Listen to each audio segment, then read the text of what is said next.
Asiento, por favor. Bien, vamos a tratar ahora el primer tema que aparece allí en el programa.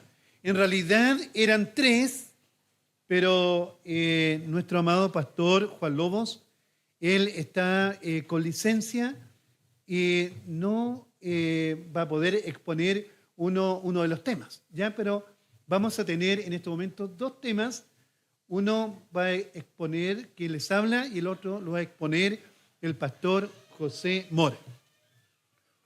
Vamos a tratar acerca y vamos a ver en el día de hoy lo que tiene que ver con la organización bíblica de la iglesia según las Sagradas Escrituras, ¿ya? Y vamos a partir entonces de allí. En forma de introducción, queremos que piense usted en lo siguiente. La iglesia de Cristo, la iglesia universal, ¿ya? No tiene origen humano. Ya no es una idea que se le ocurrió a un hombre, ¿verdad?, de formar, de reunirse, ¿verdad?, y colocarse en nombre de iglesia. Su origen es Dios. Y en el libro, la carta a los Efesios, nos dice allí en el capítulo 1, versículo número 4, que Dios nos escogió en Él, en Cristo, antes de la fundación del mundo. ¿Ya? Con el propósito, dice, para que seamos santos y sin mancha delante de Él. En esa misma carta, avanzando al capítulo número 4, versículo del 11 al 13, dice la palabra que para llegar a todo esto, que Él mismo constituyó a unos apóstoles, a otros profetas, a otros evangelistas y a otros pastores y maestros, a fin de capacitar al pueblo de Dios, a la iglesia, para la obra del servicio para edificar el cuerpo de Cristo, o sea, la iglesia.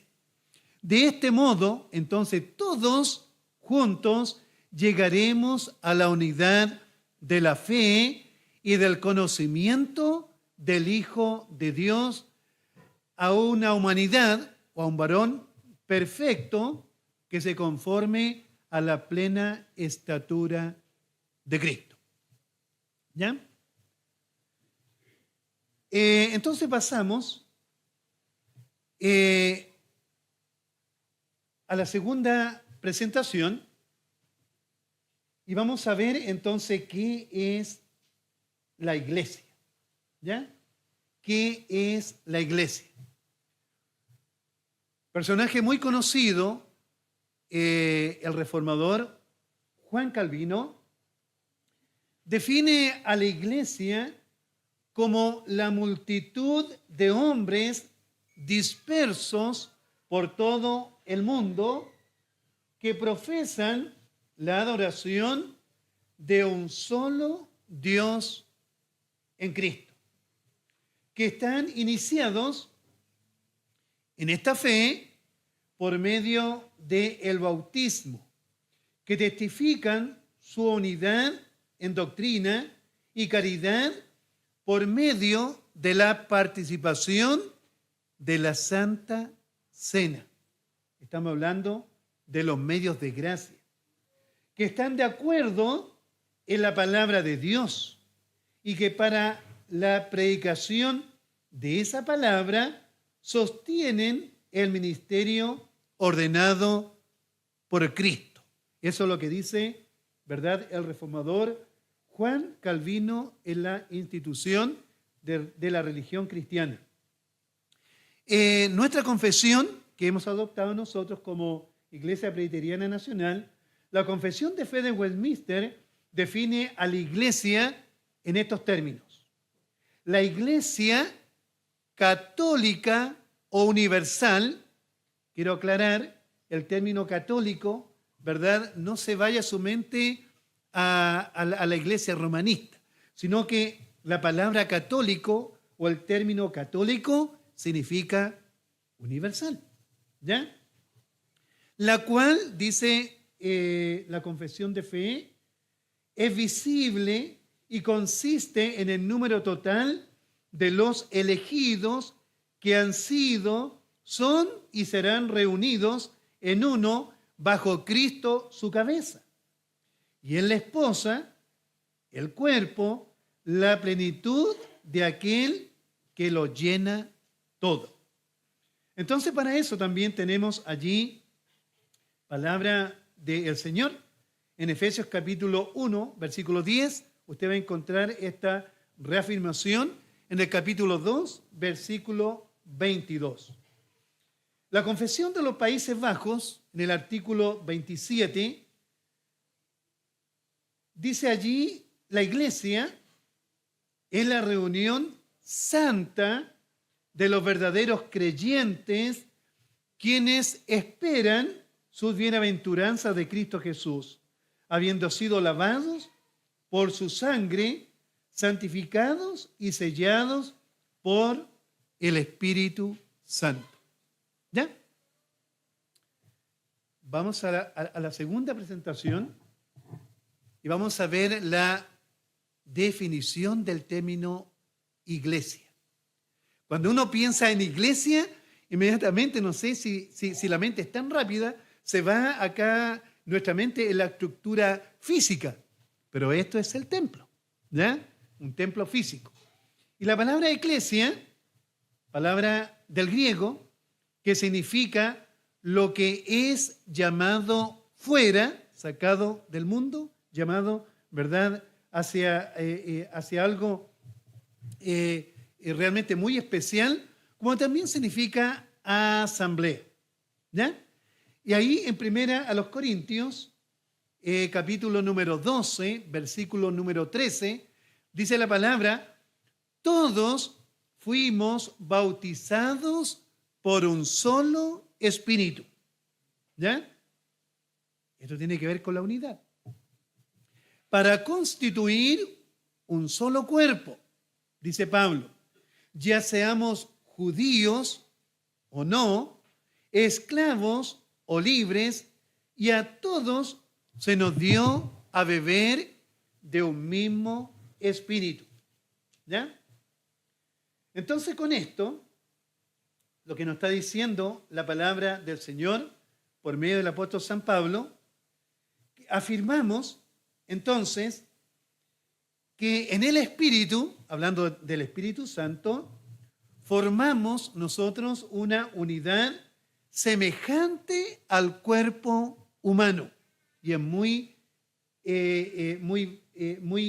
muy buena, ¿verdad?, esta comparación, esta similitud que hace el apóstol San Pablo, ¿ya? Así como la unidad del cuerpo está compuesta de diversos órganos y miembros, así también la iglesia forma una unidad compuesta de muchos creyentes. Esta unidad es espiritual, que trasciende el tiempo y el espacio.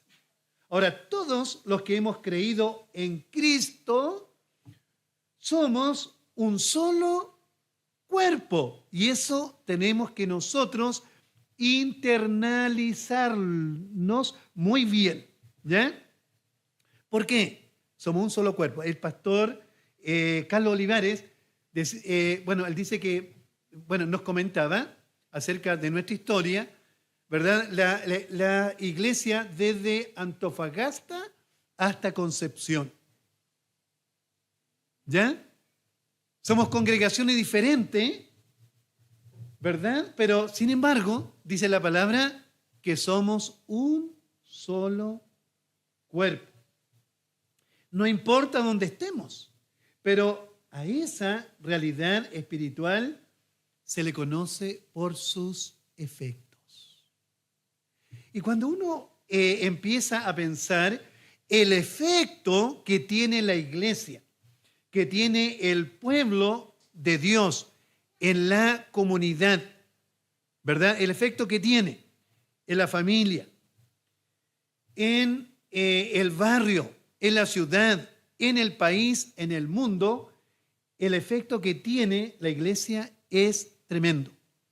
Por eso, cuando nosotros, para los que nos gusta la historia, el efecto que ha tenido la iglesia presbiteriana en nuestro país ha sido un efecto grandioso, especialmente en la educación.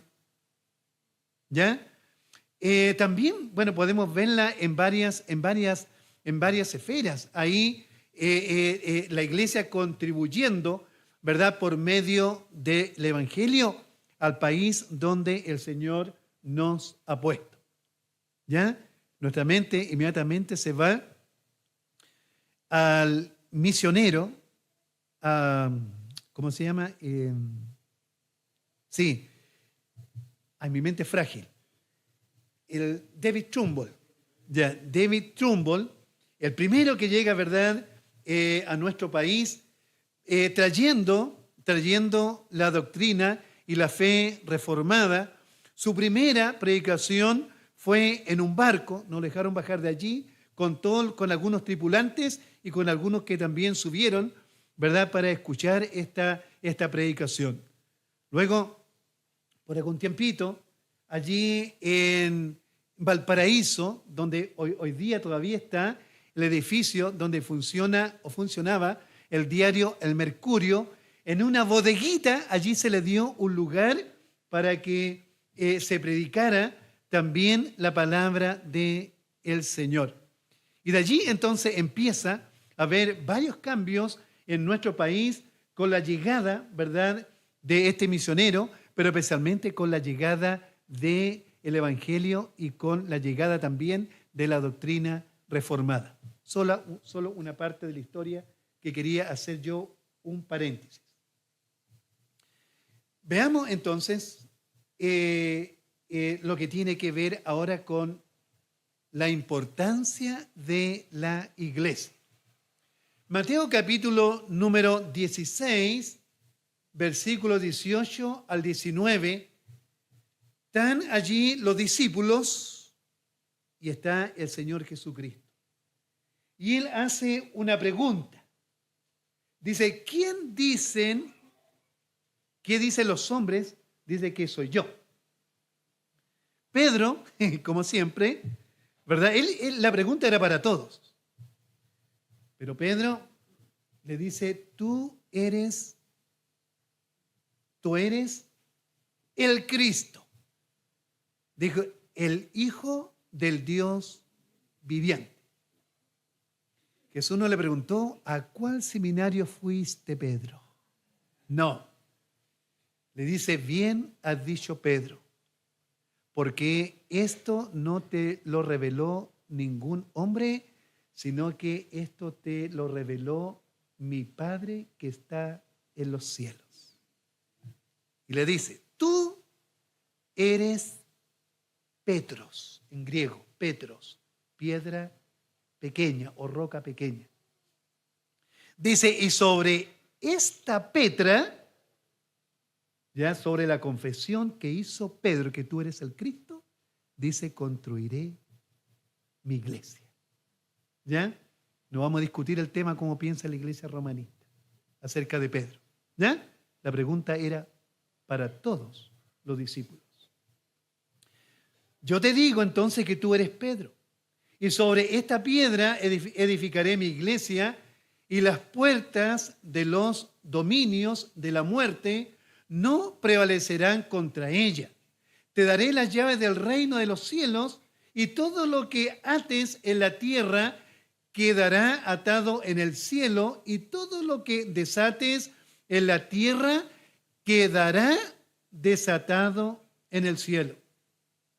Por eso, entonces, el concepto que vemos, y solamente voy a nombrar alguno, el concepto que tiene Pablo de la iglesia, dice lo siguiente, cuando él llama a los presbíteros, a los ancianos, y les dice, tengan cuidado de sí mismos.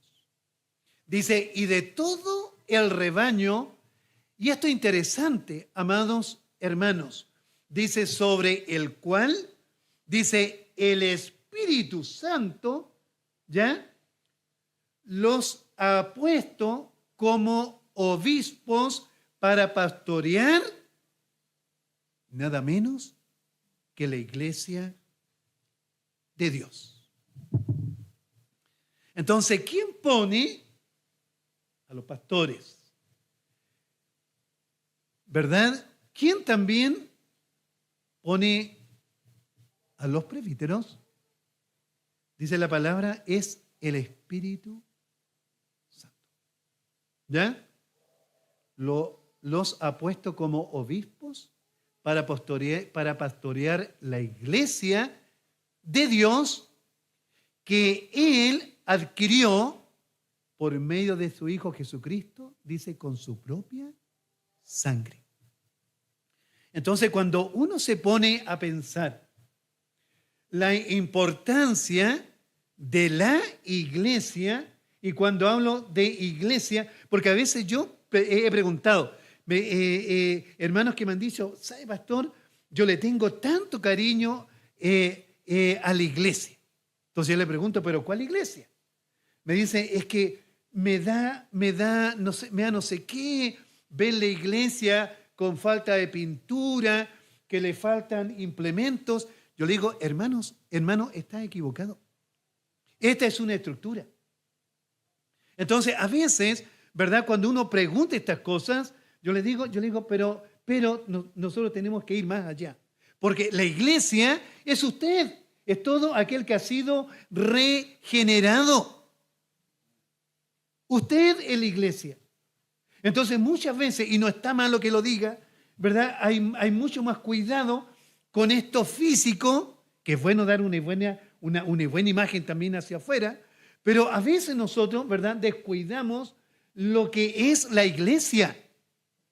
Porque ¿qué sacamos con tener algo, ¿verdad?, bien presentado, algo bien bonito, y si estamos peleados entre nosotros que somos la iglesia? Como dice Pablo, y si nos empezamos a morder el uno al otro, tengamos cuidado, dice. Ahora,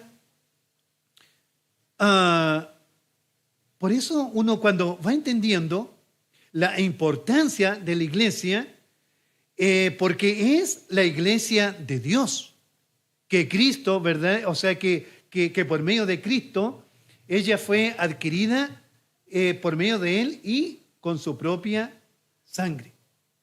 Entonces, lo que nosotros le hagamos a la iglesia, se lo estamos haciendo a Cristo, que es la cabeza y fuente de toda autoridad. Cuando usted y yo hablamos mal de la iglesia, estamos hablando mal de Cristo. Para los que estamos en matrimonio, como dice la palabra, dice, maridos, dice, amad a vuestras mujeres, dice, como Cristo amó a su iglesia y se entregó a sí mismo por ella. Cuando yo hablo mal de mi mujer, estoy hablando mal de mí. Y cuando mi mujer habla mal de mí, está hablando mal de ella. Cuando usted habla mal de un hermano, está hablando mal de Cristo mismo. Porque es su esposa.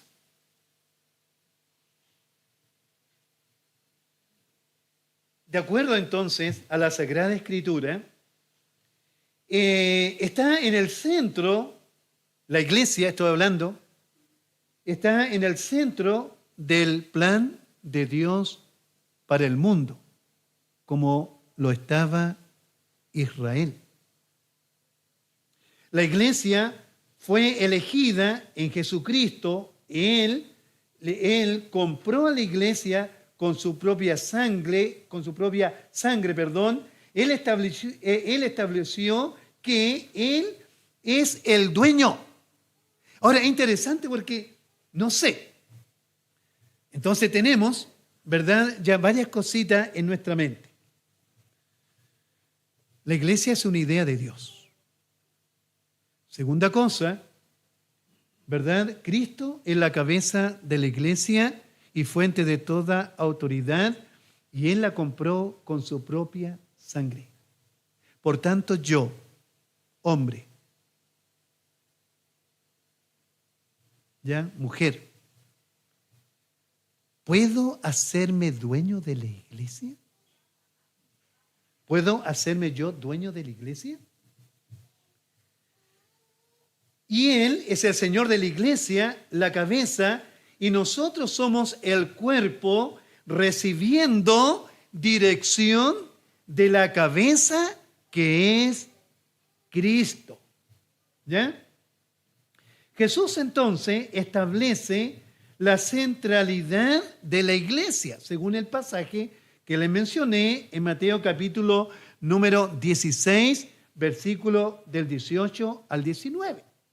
Y señala que a través de la iglesia las puertas del infierno se romperán y la iglesia sostiene las mismas llaves del reino de los cielos. Por lo tanto, la iglesia universal es indestructible. Cristo sostiene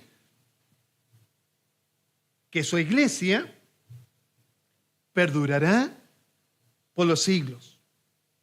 Y debido a que la iglesia está en Cristo y Cristo reina sobre todo, se dice entonces que la iglesia es indestructible, porque nadie puede destruir a Cristo.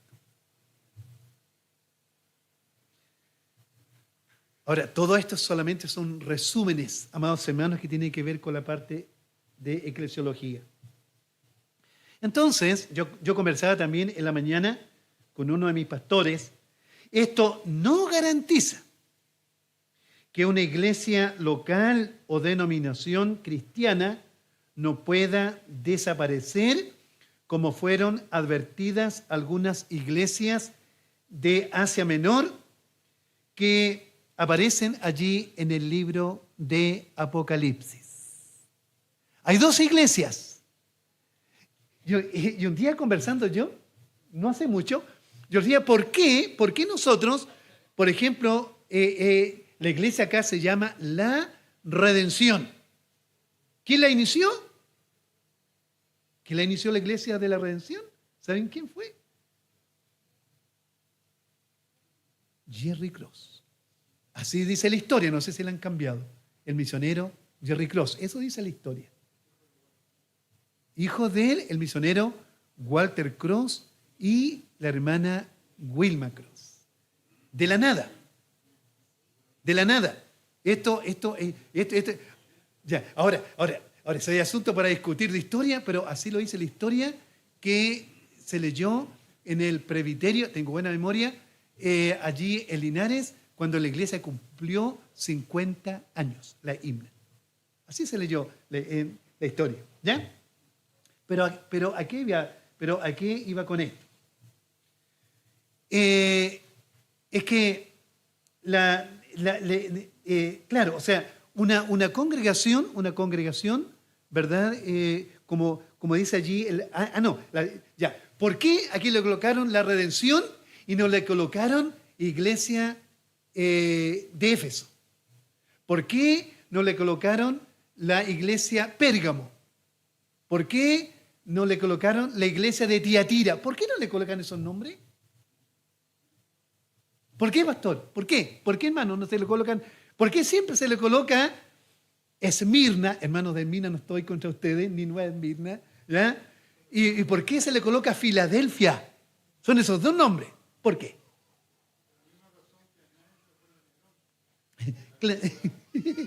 Bueno, no faltará que le coloque a una persona Nerón, como ahora, ¿verdad? Están colocándole nombre de auto, Yaris y montones de cosas, Cuco, están colocando a la gente. ¿Ya? Ok, pero ¿saben? Voy a esto. Claro. Ahora, esto no garantiza que una iglesia local o denominación cristiana no pueda desaparecer como fueron advertidas algunas iglesias de Asia Menor que aparecen allí en el libro de Apocalipsis. Pero primero hay una advertencia, pero también hay alabanzas, ¿verdad? Arrepiéntete. ¿Sí o no? Esos son el mensaje que daba. O si no, dice quitaré, dice el candelero. Ahora, como todo esto necesita una gran preparación, yo pensaba en la himna, hermanos queridos, son 80 años. Y también pensaba, el pastor más joven, el pastor Guillermo Pereira, creo que ya tiene 50 y algo, el pastor más joven. Tenemos al chiquillo, mi querido pastor Benur Carreño. ¿Cuánto abriles carga mi pastor? 87 nomás. Ahora, lo que yo estoy pensando, hermanos queridos, ya los misioneros, los misioneros más antiguos ya están en la presencia del Señor. Y el himno dice, de lo ya glorioso, nosotros vamos hoy en pos. Nosotros los pastores ya vamos envejeciendo. Cuando dicen, pero Joel, yo te conocí con el pelo negro, terso. No le puede echar la culpa a la nieve. Hermanos queridos, realmente hay una generación que ya vamos pasando. ¿Ya? Y yo pienso en las generaciones más jóvenes. Porque muchos de nosotros varios de ustedes son el legado de los misioneros. Pero ya usted y yo vamos a pasar. Nuestra hermana Anita, la chiquilla del presbiterio. Nuestra hermana Anita ahora en agosto cumple 100 años. 100 años, pero son como el día de ayer, ¿verdad? Nuestra hermana Anita, ¿verdad?, es parte de esta historia tan preciosa de estos misioneros que forjaron, hermanos queridos. Yo les llamo misioneros de hierro, pastores de hierro. En la historia que ha compilado el hermano del pastor Benur, del GAE, realmente estremece cómo se la jugaron con la ayuda del Señor los pastores que nos han sucedido, bueno, y misioneros a nosotros. Hoy día nosotros, la verdad, la cosa es que el asunto es fácil. No sé cuál de todos, no alcancé a leer bien, pero hay un pastor que le tocaba atender una obra hacia la cordillera y lo dejó la micro, porque esa micro subía una vez, creo que al día. Corríjame, tuvo que dormir en una plaza tapado con cartón. Creo que fue el pastor Narváez. Ahora uno toma la aplicación, ¿verdad? Un Didi o un Uber. En ese tiempo, a loma de mula, los pastores recorrían las obras. ¿Cómo se llaman estos que venden Biblia, pastor Benur? Los colpostores. Hay una historia muy triste, ¿verdad? Del seno de nuestra iglesia. Un matrimonio joven que tenían, creo que, un bebé. Pero era tanto el amor por llevar el evangelio en nuestro país. Ustedes saben que predominaba, ¿verdad? Y estaban prohibidas las Biblias, pero se la ingeniaban para introducir las Biblias a nuestro país. Este hombre, con ese ardor ferviente por llevar el evangelio, cargó un día una mula con Biblias, ¿verdad? En una alforja grande. Y salió por los campos repartiendo Biblias. Y no volvió más. No volvió más. Después lo encontraron, sus miembros, tirados por muchas partes. Entonces uno se da cuenta, la iglesia es la iglesia que sufre, ¿verdad? Y ahora nosotros, por eso yo quiero también, ahora, ¿por qué pensaban que nosotros ya vamos pasando? Aquí hay varios jóvenes, hay varias jovencitas que podrían ser perfectas misioneras, que podrían, ¿verdad?, aportar mucho, ¿verdad?, a la iglesia que Cristo compró con su propia sangre. Entonces yo le digo, son 80 años de historia, ¿verdad?, en que no ha sido fácil llevar el Evangelio. Y lo comentaba también el pastor Guzmán, ¿ya? Por eso, entonces cuando uno escucha estas palabras de Pablo diciéndole a los ancianos de la iglesia, dice, tengan cuidado de sí mismos y de todo el rebaño sobre el cual el Espíritu Santo, dice, los ha puesto como obispos, dice, para pastorear la iglesia de Dios que Él adquirió con su propia sangre. Ahora, tal era la preocupación que tenía Pablo, y lo leyó el pastor Guzmán en la reflexión en la mañana, y pensar en esto que vemos aquí, vemos, ¿verdad? Vemos que Pablo, ¿verdad?, como los otros apóstoles, ellos veían a la iglesia que es una parte muy importante del plan de Dios. Por lo tanto, Dios ha dado reglas para gobernarla, y de hecho Pablo escribe a Timoteo en su primera carta lo siguiente. Lo leyó el pastor Guzmán. Dice, si me retraso, dice, sepas cómo hay que conducirse en la casa de Dios. Y nuevamente vuelve, o sea, en la casa de Dios, no en el templo, no en el templo. Llama a la casa de Dios a los creyentes. Dice que es la iglesia del Dios viviente, comparado con los templos paganos que tenían dioses, pero los cuales no hacían absolutamente nada. Aparte de lo que nombró el pastor en el devocional, bueno, Timoteo, entonces, ¿qué tiene que hacer? Timoteo debe supervisar el culto que se le rinde a Dios. Debe supervisar la elección de los ancianos que dirigen la iglesia, que lo hagan de acuerdo con los requisitos entregados por el apóstol San Pablo. También debe tener un trato adecuado con las personas más ancianas y con las personas más jóvenes. La verdad, ahora que la iglesia sostiene como columna y baluarte, ¿verdad?, de esa verdad, hermanos queridos, y aquí yo voy a enfatizar un poquito, es una verdad que se cree y se hace. Entonces a veces uno se pregunta, lo que decía el pastor Carlos Olivares, ¿por qué a veces la iglesia no crece? ¿Por qué? ¿Por qué no crecemos? Pero sí crecemos, o sea, sí estamos creciendo, ¿ya? Pero ¿por qué a veces no se crece? Yo conversaba otra vez, mira, la verdad en las cosas es bueno saber, es bueno estudiar, es bueno tener conocimiento, pero es bueno también que ese conocimiento baje al corazón. Claro, porque entonces la verdad, la iglesia como columna y baluarte de la verdad, esa verdad se cree y esa verdad se hace. ¿O no? La ortodoxia y la praxis.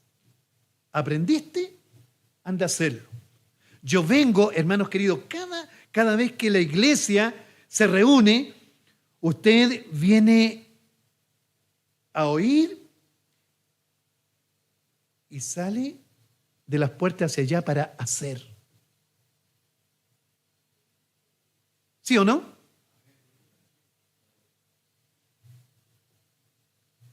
No solamente una verdad abstracta que se sostiene solo por fe, sino una verdad creída y practicada. ¿Es usted Estoy hablando de la iglesia. ¿Es usted una persona de fe? Acabamos de cantar la alabanza. Aunque la higuera no florezca. ¿Ya? Entonces, haciendo un análisis, muchas veces yo le digo, a nosotros nos falta la fe. Y también nos falta, ¿verdad?, ser dependientes del Espíritu Santo.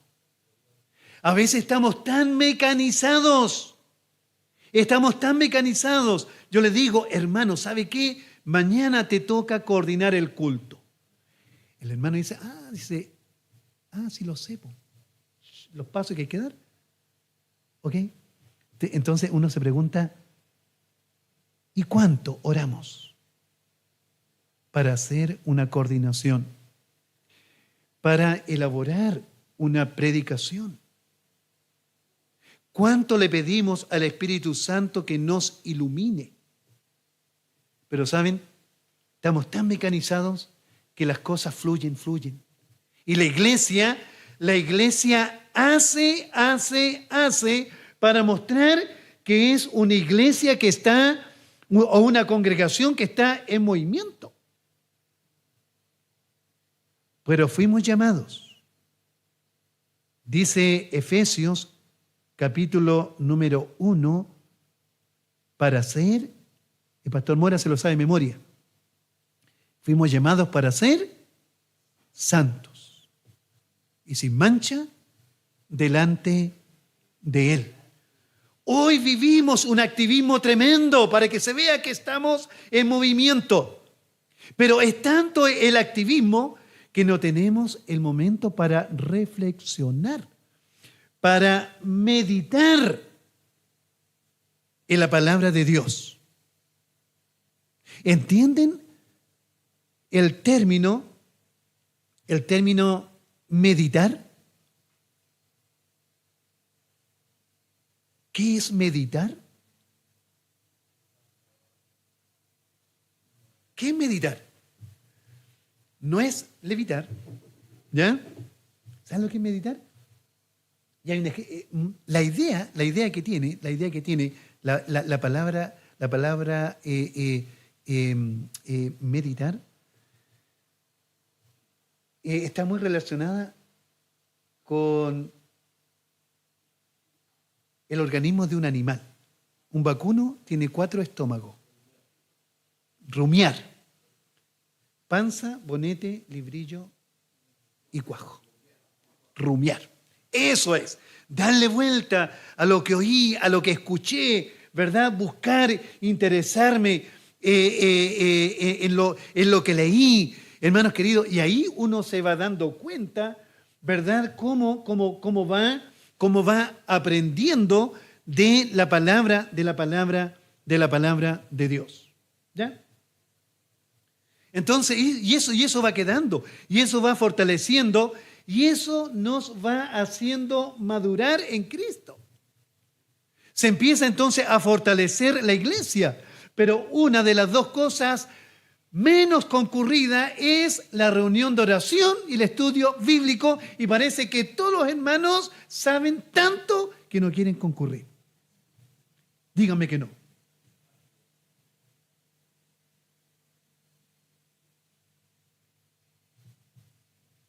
Entonces, los creyentes son la casa de Dios, o santuario, porque Dios habita en ellos. Es la iglesia del Dios viviente o vivo, en comparación, ¿verdad?, con aquellos templos que habían fabricado sus dioses. Ahora, la iglesia es enseñada y llevada por Cristo a toda la verdad. ¿Y quiénes son los encargados? Los pastores, los presbíteros. Ahora bien, los hombres pueden caer en el error al interpretar las Sagradas Escrituras. Decimos entonces que los concilios, las confesiones están sujetas a errores y a ser rectificadas. Pero siempre, siempre la palabra de Dios será la regla infalible a la cual la iglesia debe estar atenta. ¿Qué decían los antiguos? ¿Verdad? A la ley y al testimonio. Isaías capítulo 8, versículo número 20. Por lo tanto, Dios ha dado reglas claras para que su iglesia funcione bien. Entonces la pregunta, ¿funciona bien su congregación? Si no está funcionando bien, entonces, ¿qué está pasando? Repito, Dios ha dado reglas claras para que su iglesia funcione bien. Y el pastor también, Carlos Olivares, decía en cuanto a la disciplina. Nos falta, ¿verdad? Cuando se aplica la disciplina, lo primero que hacen, no todos, ¿verdad? Sino lo que hacen, algunos llegan y simplemente dejan el seno de la congregación. Se van, no les gustó. Pero la disciplina, ¿verdad? Es un ente restaurador para restaurarlo a la comunión con Dios, para restaurarlo al seno de la iglesia. Amados hermanos, somos una familia, somos la esposa, somos el cuerpo, somos la novia. Así nos dice la Escritura. ¿Ya? Entonces, es solo en y con la ayuda de la iglesia que los creyentes crecen en madurez. Hoy ya con todos los medios que tenemos, a algunos se les ha hecho muy fácil de la iglesia en casa o la iglesia en la cama. No voy. ¿Por qué? Porque tengo un buen predicador, estoy allí acostadito, pero ¿dónde está lo que decía el pastor José Mora hace poco? ¿Dónde está la comunión de los santos? Lo que la Escritura dice para que se estimulen. Dice al amor, dice y a las buenas, dice y a las buenas obras. Entonces, sin el resto del cuerpo, estamos incompletos. ¿Saben por qué? Porque nos necesitamos. No hay tiradores aislados. Usted no puede vivir fuera del seno de la iglesia, porque nos necesitamos. Es dentro de la iglesia de Cristo donde el hombre, ¿verdad?, puede encontrar salvación. Allí está la predicación del Evangelio. Si miramos entonces a la carta a los Efesios, en el capítulo 4, vemos que la iglesia está creciendo en madurez hacia el hombre perfecto, ¿verdad? Hacia el hombre perfecto, ya que trabaja allí en conjunto. Efesios capítulo 4, versículos del 13 al 16. Perdón. Ahora, desde el punto reformado, su comunidad siempre ha expresado un alto concepto de la iglesia.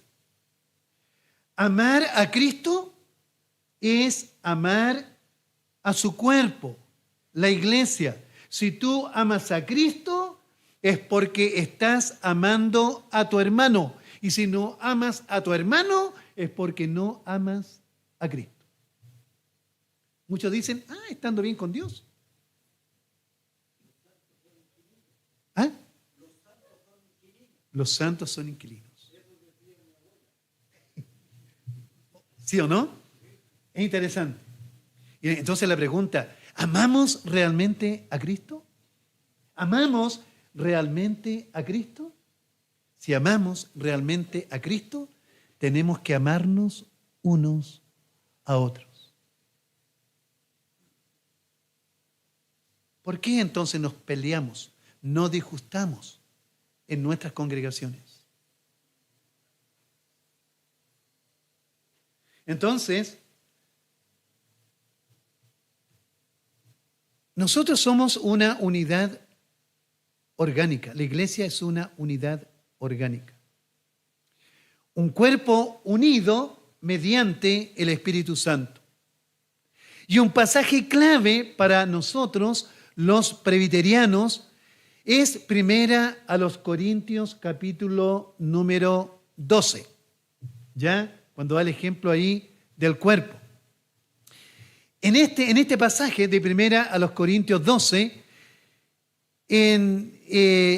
ahí Pablo trata de que la iglesia comprenda que frente a tanta diversidad, ojo con este término, a tanta diversidad existe un factor de unión que supera y vence cualquier fuerza centrífuga que pudiera separarnos.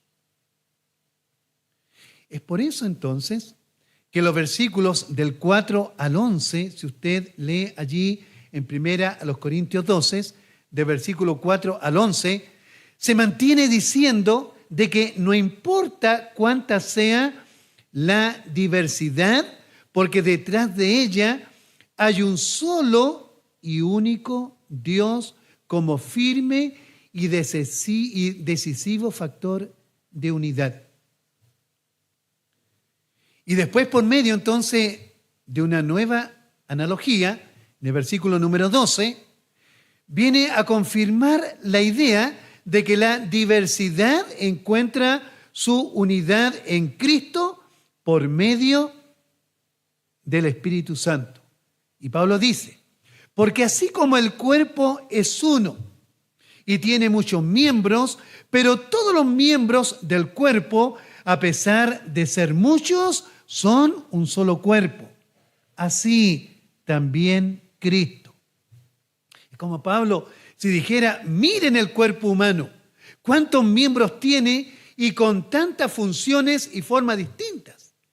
Pero sin embargo, su totalidad es un todo armonioso. No importa cuántas partes distintas tenga el cuerpo, permanece siendo una sola unidad. Ahora bien, algo similar entonces pasa con la iglesia. Y lo interesante es que uno esperaría que Pablo hubiese escrito, así como el cuerpo, así también la iglesia. O bien, asimismo como el cuerpo, así también el cuerpo de Cristo. Pero si uno lo ve, Pablo escribe, así también Cristo, dice allí, esa frase cortita, así también Cristo.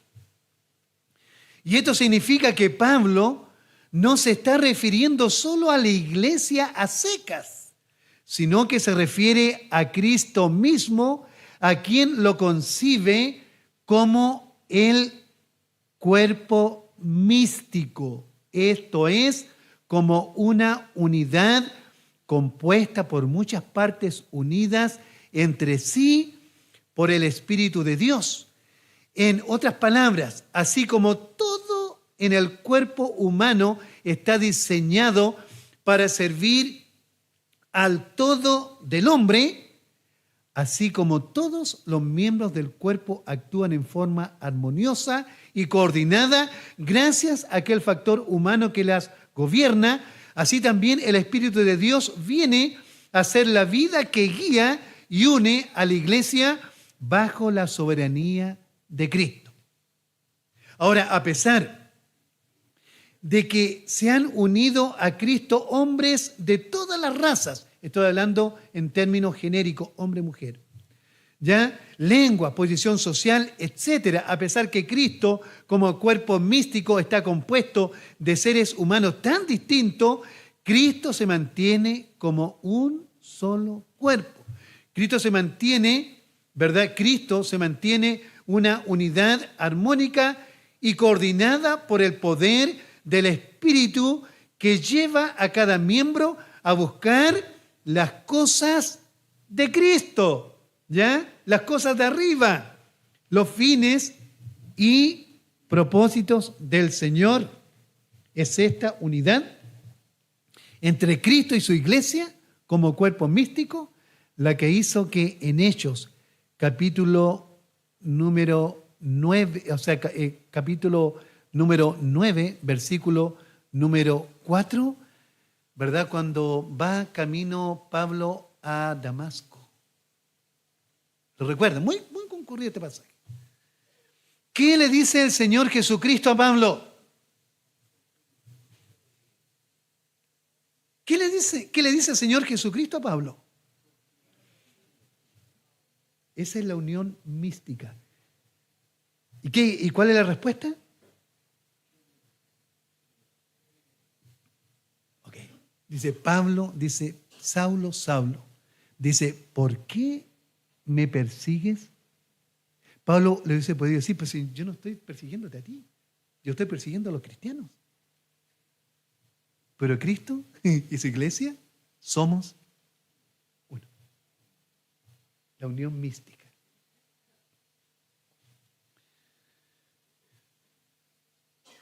Ahora, la actividad de cada creyente o cada congregación no puede estar desconectada del resto del cuerpo. Y esto es lo lindo, hermanos queridos.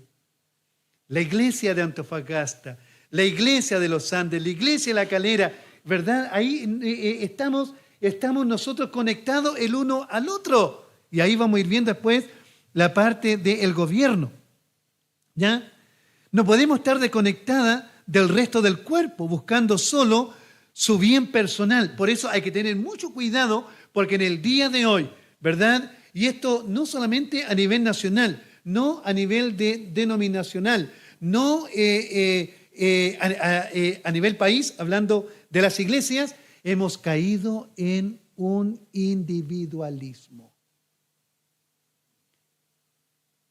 Cada congregación, uno dice, se rasca con sus propias uñas. Pero no debe ser así.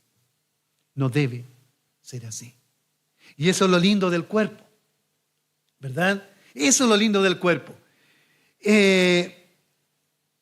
Cuando el cuerpo, ¿verdad?, responde.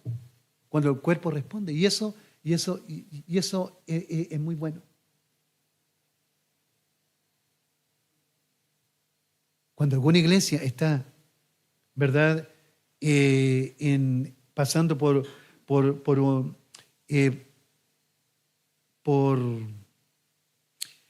momento difícil, ¿qué deberíamos hacer las otras congregaciones si somos un solo cuerpo?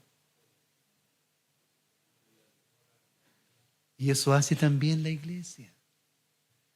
Hermanos queridos, eso hace también la iglesia. Al hermano Francisco no le gusta que uno lo diga, pero esto es lo lindo. El hermano allí, con la ayuda del Señor, le iluminó para levantar, ¿verdad?, allí un grupo de hermanos que les gusta que los llamen los hermanos, ¿verdad?, de los rucos. Es su vivienda que tienen. Pero cuando ¿verdad?, ha llegado hasta allí ayuda. Y ahí se ve, ¿verdad?, la iglesia como un cuerpo. En los incendios, la iglesia como un cuerpo. En las dos ocasiones, ¿verdad?, cuando se incendió Valparaíso, bueno, ahora en el último incendio también, la iglesia estando presente, estando en el campamento, ¿verdad?, en el lugar llamado Santa Olga, allí la iglesia presente. Ese es un cuerpo. Entonces, para aquellos que dicen que la iglesia no está haciendo nada, hermanos queridos, por la gracia del Señor, ¿verdad?, por el amor que el Señor ha derramado en nuestros corazones, es que la himna está en movimiento. Somos piedras vivas, ¿verdad? Somos piedras vivas, ¿verdad? La iglesia es un organismo, ¿verdad?, vivo, se mueve.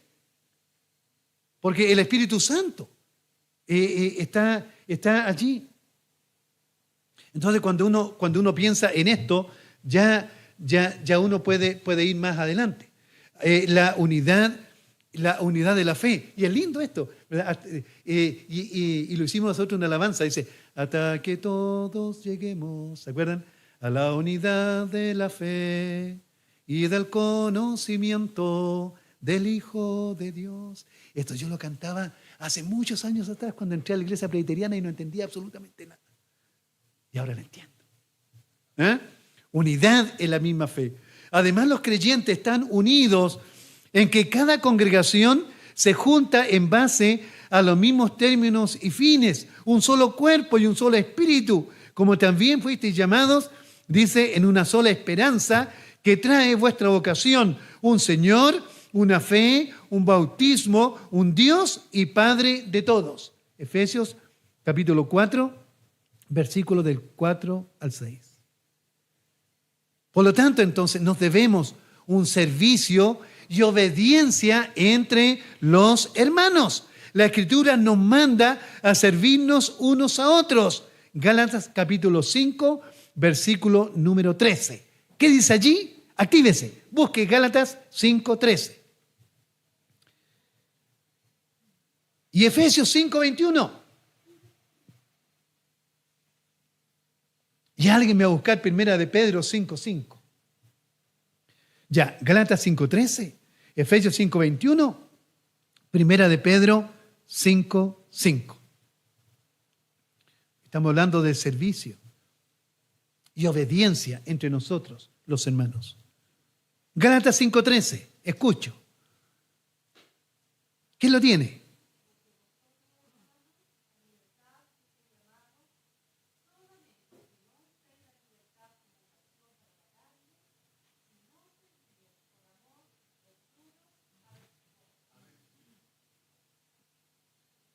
¿Estamos fallando en eso?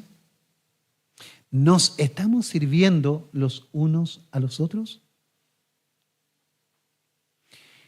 Efesios capítulo 5, versículo número 21. ¿Quién lo tiene?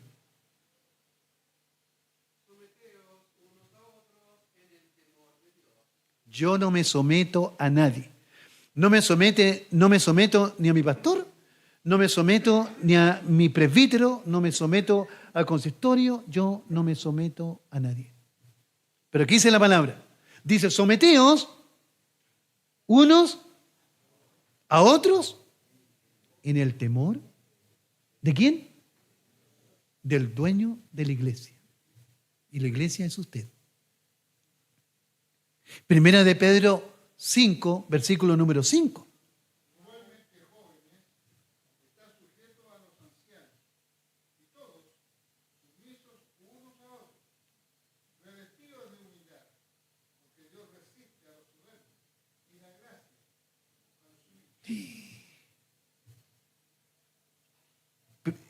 Lo que uno muchas veces cita cuando conversa con los jóvenes, ¿qué dice la primera parte, la primera frase?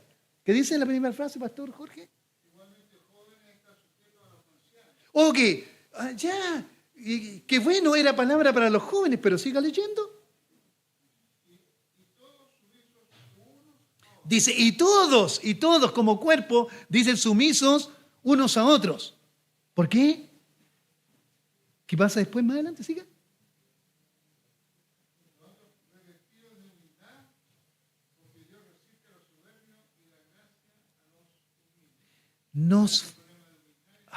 Hermanos queridos, dos problemas: falta de humildad y soberbia. Y queremos crecer. Y queremos madurar. Ahora bien, entonces, la razón por la que debemos someternos al cuerpo de Cristo no está basada simplemente en el principio de proximidad, ¿ya? De tal forma que se limite a aquellos que pueden relacionarse directa o inmediatamente unos con otros diariamente. ¿No se ha fijado en los grupitos que se forman en las congregaciones? ¿Y los demás no son parte del cuerpo? ¿Ya? La base tampoco está en algún acuerdo o convenio entre partes por el cual éstas hayan voluntariamente acordado someterse unos a otros. ¿Ya? El principio de obediencia y sometimiento al cuerpo se basa otra vez en que todos estamos unidos en Cristo por el Espíritu, el cual nos une y nos responsabiliza unos de otros. ¿Qué le dijo? A ver, cuando le preguntó Jehová Dios a Caín, ¿dónde está tu hermano? ¿Dónde está tu hermano que hoy no está? ¿Dónde está tu hermano que hoy no está? ¿Y por qué culpa no está?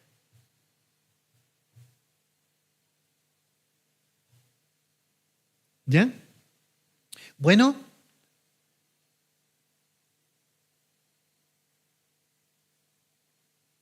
esta responsabilidad se basa en que todos somos hermanos en Cristo y que todos somos hijos de Dios. ¿Quién tenemos? ¿Tú tienes algo más de esto? Es tu hermano.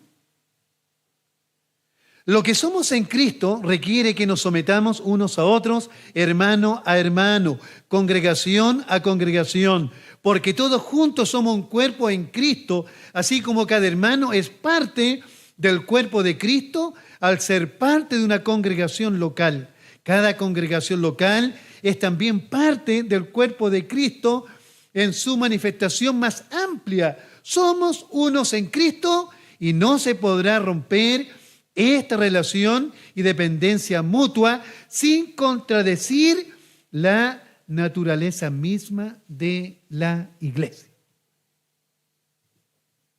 Entonces, ¿se dan cuenta lo importante? Lo importante entonces que es la iglesia.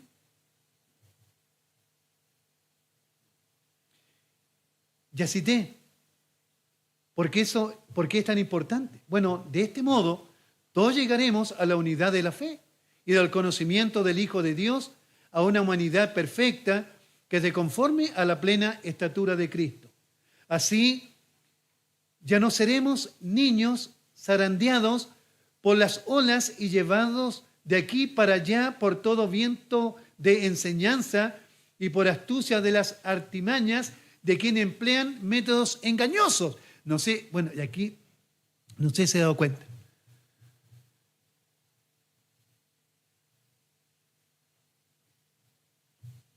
Por eso, en el día de hoy, como decía el pastor Carlos Olivares, hoy día corren vientos de nuevas enseñanzas, de nuevas maneras de hacer los cultos,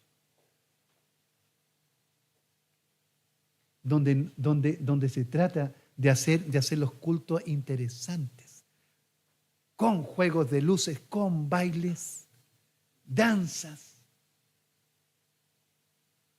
vómitos santos, risas santas. Y hay hermanos que se van calladitos, se pasan el dato y después vuelven a las congregaciones. Pastor, lo pasé bien. ¿Dónde estuviste, hermano? Bailando toda la noche. ¿Dónde? En una iglesia. Por Dios que nos reímos.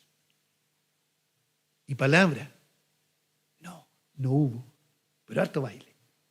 ¿Por qué no hacemos nosotros algo así parecido?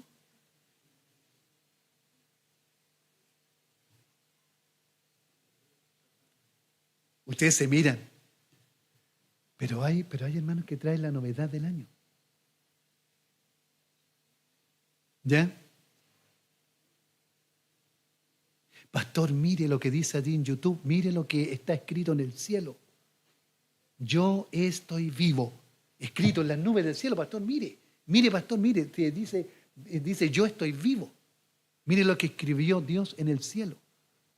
Yo necesito que Dios no escriba nada en el cielo. Tengo la palabra profética más segura a la cual estamos. ¿Sí o no?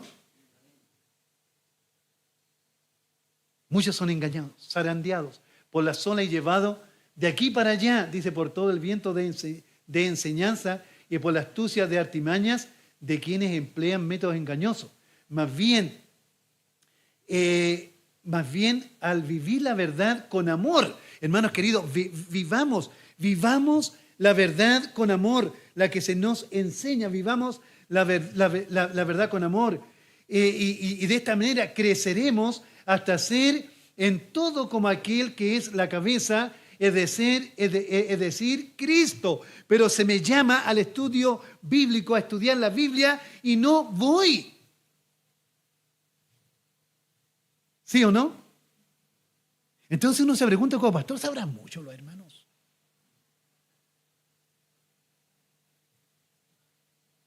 El conocimiento no ocupa espacio. ¿Ya? Bueno, por su acción, todo entonces el cuerpo crece y se edifica en amor, sostenido y ajustado por todos los ligamentos según la actividad de cada miembro, dice el apóstol San Pablo. ¿Ya? Entonces ya vimos lo que es la iglesia. Esta es solamente una pincelada. ¿Ya? Esta es solamente una pincelada. Ahora, lo que vamos a ver nosotros, si alguien puede cambiar ahí, Nati, por favor, la organización de la iglesia en el Nuevo Testamento. Ahora vamos a ver esta iglesia, ¿verdad? ¿Cómo se organiza? En Hechos capítulo 13, versículo número 52, dice, y los discípulos estaban llenos de gozo, dice, y del Espíritu Santo, ¿verdad? Cuando fueron, me parece que esto cuando fueron ellos apresados. Y en Hechos capítulo 2, versículo número 38 al 47, Pedro, entonces cuando dice varones, dice hermanos, dice, ¿qué haremos?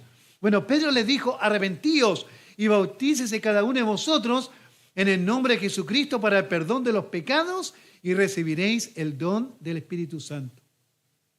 Versículo 39, dice, porque para vosotros es la promesa y para vuestros hijos y para todos los que están lejos, para cuantos el Señor nuestro Dios llamare. ¿Ya? Dice, y con otras muchas palabras testificaba y les exhortaba diciendo, sed salvo de esta perversa generación. Así que, dice, los que recibieron su palabra fueron bautizados. Qué tremendo sermón. Dice, y se añadieron aquel día como 3,000 personas. ¿Y qué hacían? ¿Verdad? ¿Y qué hacían? Dice, perseveraban en la doctrina de los apóstoles, en la comunión unos con otros, en el partimiento del pan, dice, y en las oraciones. Eso es, ¿verdad? Lo que hacía lo que nosotros llamamos la iglesia primitiva. Y yo me pregunto, ¿qué templo de nosotros, qué estructura puede sostener a 3,000? ¿Qué estructura puede sostener a 3,000? Lo tenemos, ¿ya? Efesios capítulo 4, versículo 11 al 12. Bueno, para llevar adelante, dice, y él mismo constituyó, dice, a unos apóstoles, a otros profetas, a otros evangelistas, a otros pastores y maestros, dice, a fin de perfeccionar a los santos para la obra del ministerio, para la edificación del cuerpo de Cristo. ¿Ya? Para eso fueron dados. Acuérdense que esto es solamente un extracto de todo aquello. Y en Hechos capítulo 6, versículo del 1 al 4, dice, en aquellos días, como creciera el número de los discípulos, hubo murmuración de los griegos contra los hebreos de que las viudas de aquellos eran desatendidas en la atribución diaria. Entonces los 12 apóstoles convocaron a la multitud de los discípulos y dijeron, dice, no es justo que nosotros dejemos la palabra de Dios para servir a las mesas. Entiéndase, me quedan 10 minutos. No es lo que están haciendo las hermanas allí en la cocina. Porque algunos se confunden y dicen, dice, yo como diácono, como diaconisa estoy, dice, solamente para servir. Lo toman casi literal. Bueno, algunos comentaristas, algunos estudiosos, dicen que, bueno, los hermanos donaban. Por lo tanto, todo ese dinero que estaba allí, lo que servían en la mesa contando dinero, entonces tenían que distribuirlo de la mejor manera. Con tanta gente convirtiéndose, ya los apóstoles ya no podían hacer el mismo trabajo. ¿Ya? Entonces, ¿qué dicen ellos? Dice, buscad pues, dice, hermanos de entre vosotros, a 7 varones de buen testimonio, llenos del Espíritu Santo y de sabiduría, a quienes encarguemos de este trabajo y nosotros persistiremos, dice, en la oración y en el ministerio de la palabra. ¿Ya? Voy a tener que irme saltando algunos. ¿Ya?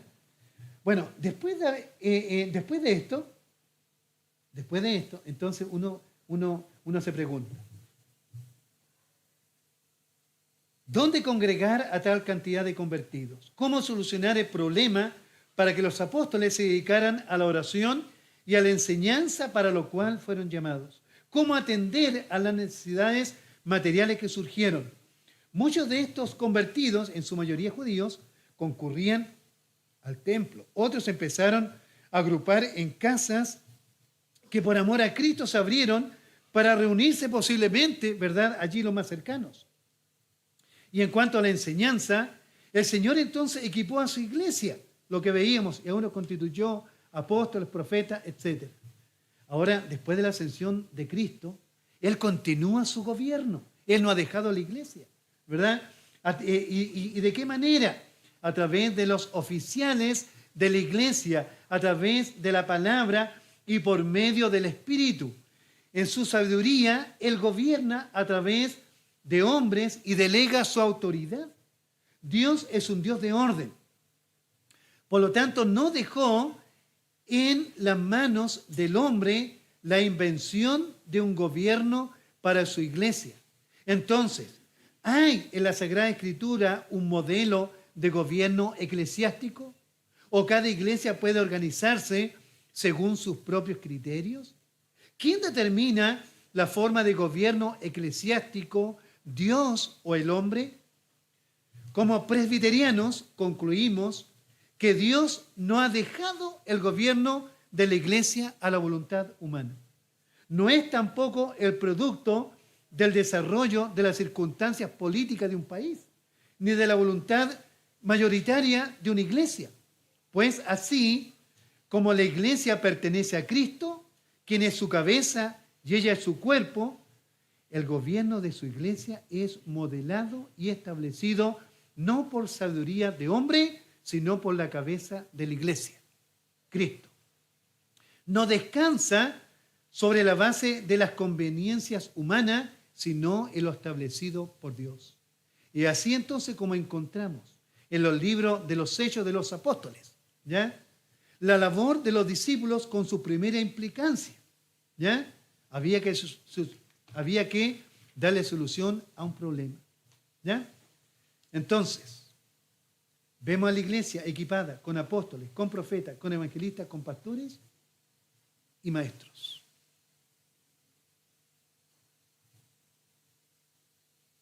Pero luego, estoy resumiendo, pero luego ya habiendo